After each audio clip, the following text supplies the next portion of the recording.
to the non-Muslims.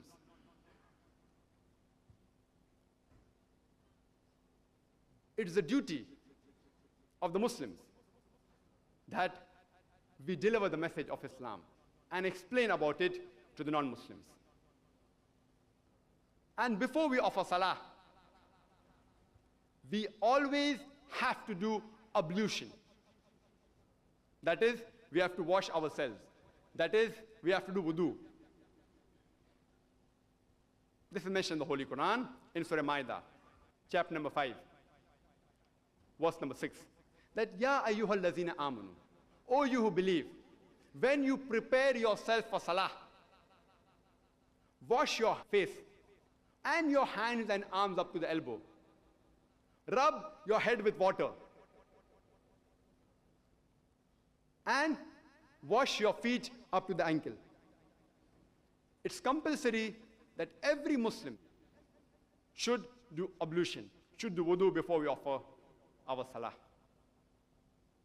And a similar message is given in the Holy Bible, in the book of Exodus, chapter number 40, verse number 31 and 32, that Moses and Aaron and their sons washed their hands and feet thereat. And they entered the temple of the congregation. And when they approached the altar, they washed as was commanded by the Lord to Moses. A similar message is given in Acts, chapter number 21, verse number 26. And Paul took the men away. And the next day, along with them, he purified himself and entered the temple. We Muslims, we do ablution. We wash ourselves. We do the wudu before we offer the salah to keep ourselves clean. We are hygienic people. And besides keeping ourselves clean, the wudu is also a sort of psychological preparation, a mental preparation that we do before we communicate with Allah subhanahu wa ta'ala. And our beloved Prophet said, it's mentioned in Sahih Bukhari, volume number 1, in the book of Salah, chapter number 56, hadith number 429, that the earth is made as a place for me and my followers to do sujood, as a masjid.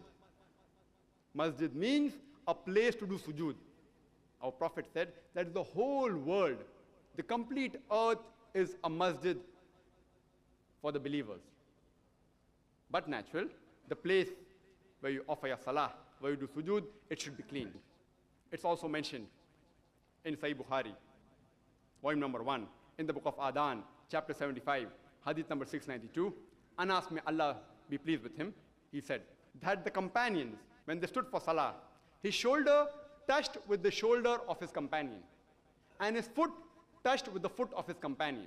A similar message is repeated in the book of Salah in Abu Dawood, in chapter number 245, hadith number 666. The beloved Prophet, before starting the salah, he said, straighten your rows, stand shoulder to shoulder, close in the gaps, and do not leave any opening for the devil. The Prophet was not referring to the devil which you see in the Onida TV ad on the comic strip with 2 horns and a tail.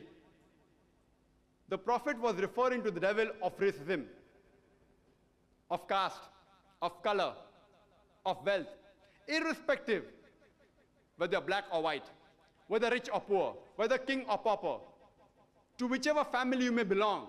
When you stand for salah, stand shoulder to shoulder. The basic method, the outline of offering salah, is given in a nutshell in the Holy Quran. The Holy Quran says in Surah Al-Baqarah, chapter number 2, verse number 144, that